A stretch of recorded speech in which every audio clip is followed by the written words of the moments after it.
요한복음 14장 15절에서 20절 말씀입니다. 요한복음 14장 15절에서 20절 말씀까지 함께 보도록 하겠습니다.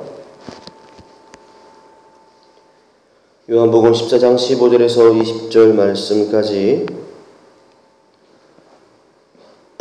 보도록 하겠습니다. 다 찾으신 줄 믿고 제가 봉독해 올리겠습니다. 너희가 나를 사랑하면 나의 계명을 지키리라. 내가 아버지께 구하겠으니 그가 또 다른 보혜사를 너희에게 주사 영원토록 너희와 함께 있게 하리니 그는 진리의 영이라. 세상은 능히 그를 받지 못하니 이는 그를 보지도 못하고 알지도 못함이라. 그러나 너희는 그를 아나니 그는 너희와 함께 거하시며 또 너희 속에 계시겠음이라. 내가 너희를 고아와 같이 버려두지 아니하고 너희에게로 오리라. 조금 있으면 세상은 다시 나를 보지 못할 것이로되 너희는 나를 보리니 이는 내가 살아있고 너희도 살아있겠음이라. 그날에 내가 아버지 안에 너희가 내 안에 내가 너희 안에 있는 것을 너희가 알리라. 아멘.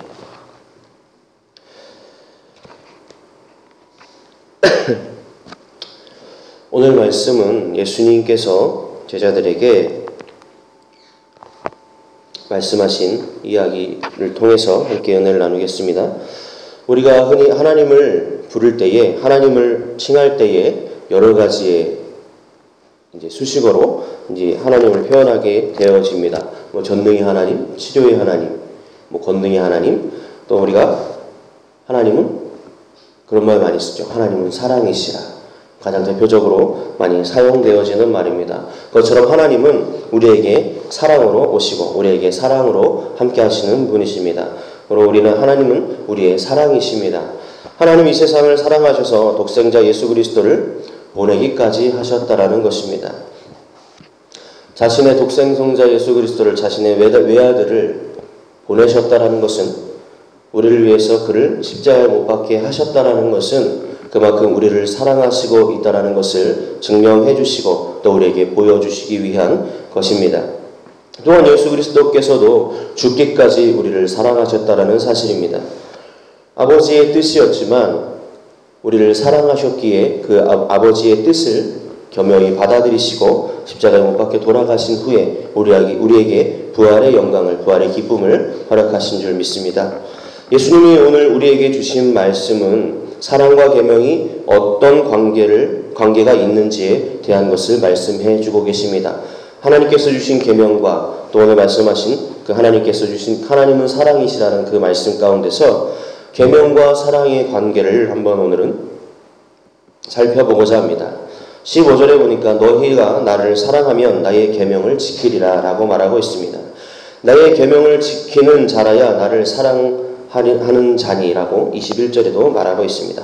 연속해서 오늘 말씀을 통해서 우리에게 오직 하나님을 사랑하고 예수 그리스도를 사랑하는 것이 곧 계명이라고 명백하게 우리에게 밝혀주고 계시다라는 것입니다.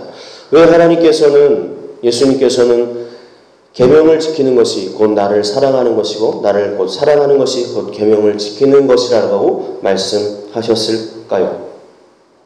만약에 하나님께서 모세에게 주셨던 이스라엘 백성들에게 주셨던 그 십계명을 통해서 그것만으로 우리가 구원을 얻게 된다고 한다면 구원받는 사람이 있을까요?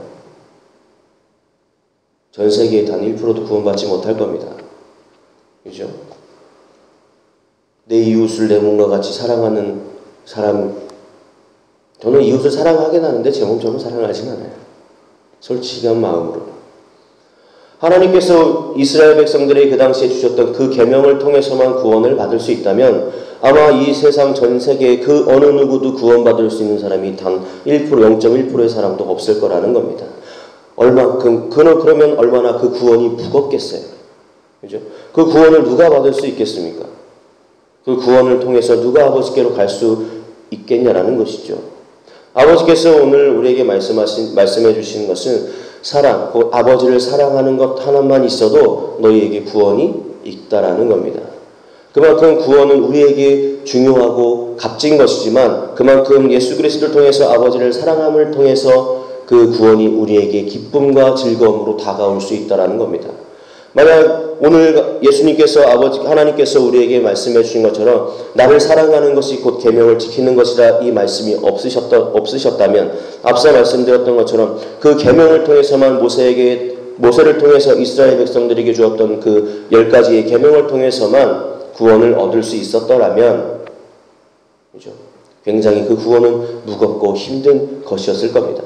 하지만 예수님을 통해서 예수님께서 말씀하신 것을 통해서 우리는 그 구원을 아주 값진 것을 어떻게 보면 굉장히 크고 값진 것이지만 우리는 그것을 예수님을 사랑함을 통해서 아버지를 사랑한다는 그 말을 고백을 통해서 그 구원을 우리는 쉽게 얻을 수가 있게 되어졌다라는 겁니다. 또한 예수님을 사랑하는 것만이 그 십계명을 지키는 것보다 더 중요하다라는 것을 말씀해 주고 계시다라는 겁니다. 곧 예수 그리스도를 통해서만 우리에게 구원이 임한다라는 것을 반증해서 예수님께서 우리에게 말씀해 주고 계시다라는 사실입니다. 그래서 우리는 이 예수님을 사랑함을 통해서 아버지께서 우리에게 주신 그 구원을 통해서 아버지를 더욱더 사랑하는 마음을 가져야 된다라는 것입니다. 하나님을 사랑하면 그 계명을 지키는 것이 어려워지지가 않는다라는 사실입니다. 우리는 오늘 말씀처럼 오늘 성경을 통해서 하나님께서 예수님께서 우리에게 말씀하신 것처럼 사랑하는 것 그것이 있고 계명을 지키는 것이라고 말씀하셨던 것처럼 그 계명 그 사랑 하나만 지켜내더라도 우리는 구원을 얻을 수 있다라고 제가 말씀드렸습니다. 하지만 예수 그리스도의 그 사랑을 모르는 그들은 지금도 그들에게 맞는 그들이 구원받기 위한 계명들을 만들어내고 있다라는 거예요. 하나님께서 우리에게 진작에 주셨던 계명은 10가지의 십계명을 하나님께서 모세를 통해서 이스라엘 백성들에게 주셨죠. 하지만 그 유대인들이 지금 지키는 계명은 예수 그리스도 그 메시아를 인정하지 않는 그들은 지금 계명이 몇 개가 있는지를 혹시 아십니까? 300여 개가 넘어요. 얼마 전까지 제가 듣기로 350 몇 개라고 들었어요. 근데 그 사람들은 그걸 다 지켜요. 하지만 그들에게 구원이 없다라는 거죠. 왜요? 그들은 예수 그리스도를 모르기 때문에, 예수 그리스도의 사랑을 인정하지 않기 때문에, 받아들이지 않기 때문에, 고백하지 않기 때문에 그들이 수많은 그 계명, 그들이 하나님의 약속이라고 믿고 지키는 것, 모세가 주었던 그 십계명 이외에 340 몇 가지의 계명을 더 만들어놨지만 그것을 지키면 아버지의 뜻을 지키는 것이라고 그들을 명시하고 태어날 때부터 어머니의 태 속에서부터 나올 때부터 그 계명을 듣고 지키고 보고 배우는 그들에게는 구원이 없다라는 사실입니다. 왜요? 아버지께서 말씀하신 것처럼 예수 그리스도를 아는 사랑이 그들에겐 없다라는 겁니다. 아무리 그 계명들을 철저하게 다 지킨다 하더라도 우린 그 계명을 통해서는 그 약속을 통해서는 아버지께로 갈 수가 없다라는 겁니다.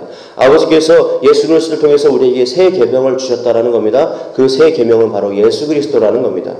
그 이전의 계명들로 인해서는 우리가 구원을 얻을 수 없다라는 겁니다. 왜요? 그 안에는 예수 그리스도가 없기 때문에, 예수 그리스도 이전의 계명이기 때문에, 그 후에 하나님께서 우리에게 말씀하셨듯이 나를 통하지 않으면 아버지께로 갈 자가 없다라고 분명히 성경에 예수님께서 말씀하고 계시다라는 겁니다.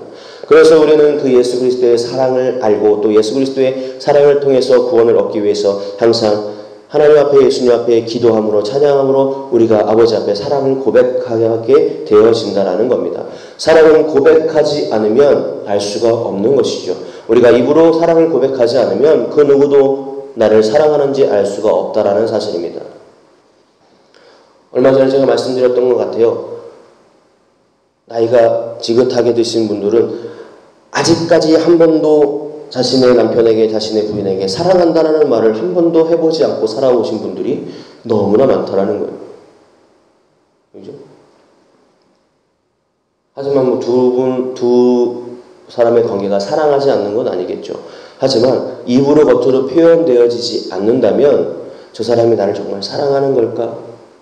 저 사람이 나를 정말 좋아하고 아껴주는 걸까? 라는 것을 몸은 알고 있지만 내 마음속에서는 그 마음을 다시 한번 생각해 보게 되어진다라는 사실입니다. 내 입으로 고백할 때에, 내 입으로 시인할 때에 그것은 진정한 약속이 되어지고 진정한 사랑이 되어진다는 것입니다. 아버지 앞에 사랑한다고 고백하시는 여러분들 되시기 바라겠습니다. 사랑이라는 단어는, 사랑이라는 말은 하루에 수십 번, 수백 번씩 해도 질리지가 않는 말이죠. 사람과 사람의 관계에서도 마찬가지입니다. 하루에 12번씩, 하루에 20번씩 사랑한다고 말하지만 그 사랑은 질리지가 않는다라는 겁니다. 우리가 하루에도 수십 번씩 하나님 사랑합니다. 아버지 사랑합니다. 내가 아버지를 사랑합니다. 라고 고백하지만 그 사랑은 수천 년이 지나도록 질리지 않는 사랑이라는 겁니다. 왜요? 그 사랑 안에는 진리가 있기 때문이라는 것이죠. 사람과 사람의 관계에서는 어느 순간 사랑하다 보면 그 사랑이 질릴 때가 있어요. 질병 날 때가 있죠. 아유, 내가 왜 이러고 살아야 되는 거야? 사람의 마음은 변하게 되어진다라는 겁니다. 하지만 수천 년이 지나도록 변하지 않는 사랑, 그것은 예수 그리스도께서 우리를 사랑하는 마음과 그를 사랑한 우리의 마음이라는 겁니다. 왜요? 그 안에는 생명이 있기 때문에, 그 안에는 구원이 있기 때문에 수천 년이 지나도록 그 사랑은 변하지 않고 지금까지 지속되어질 수 있었다라는 사실입니다. 사랑에는 두려움이 없습니다. 그렇기 때문에 예수님께서 십자가를 능히 지시고 우리를 위해 돌아가시고 우리에게 부활의 영광을 허락해 줄 수 있었다라는 겁니다. 사랑은 또한 두려움을 내쫓습니다. 사랑은 죽음보다 강하다라는 것입니다. 그것은 예수님께서 손수 자신의 몸을 십자가에 못 박음으로 인해서 우리에게 증명해주고 계셨다라는 겁니다. 우리가 하나님을 사랑한다면 하나님의 계명을 곧 지키는 것이 되는 것입니다. 하나님의 계명을 지키는 삶 자체가 바로 하나님을 향한 사랑의 표현이 되어지기 때문이라는 겁니다. 하나님을 사랑한다면 하나님께서 주신 그 말씀들을 지키지 않을 수가 없겠지요. 예수님을 사랑하지 않는다면 그것들을 지켜낼 수가 없다라는 겁니다. 예수님을 사랑하고 하나님을 사랑한 후에 그 계명도 지켜질 수 있다라는 겁니다. 예수님을 사랑하지 않고는 지켜지는 그것들은 한낱 겉으로 보여지기 위한 껍데기에 지나지 않는다라는 겁니다. 그렇기 때문에 우리가 예수를 사랑하고 그 안에서 지켜지는 것, 그것이 진정으로 우리가 하나님께서 주신 계명을 지키는 것이고 아버지께서 우리에게 새로이 주신 그 사랑이라는 계명을 지켜내는 것입니다. 그럴 때 하나님께서 주시는 그 구원의 기쁨을 우리는 능히 즐거움으로 받아들일 수가 있게 되어진다는 사실을 항상 기억하시는 여러분들 되시기 바라겠습니다.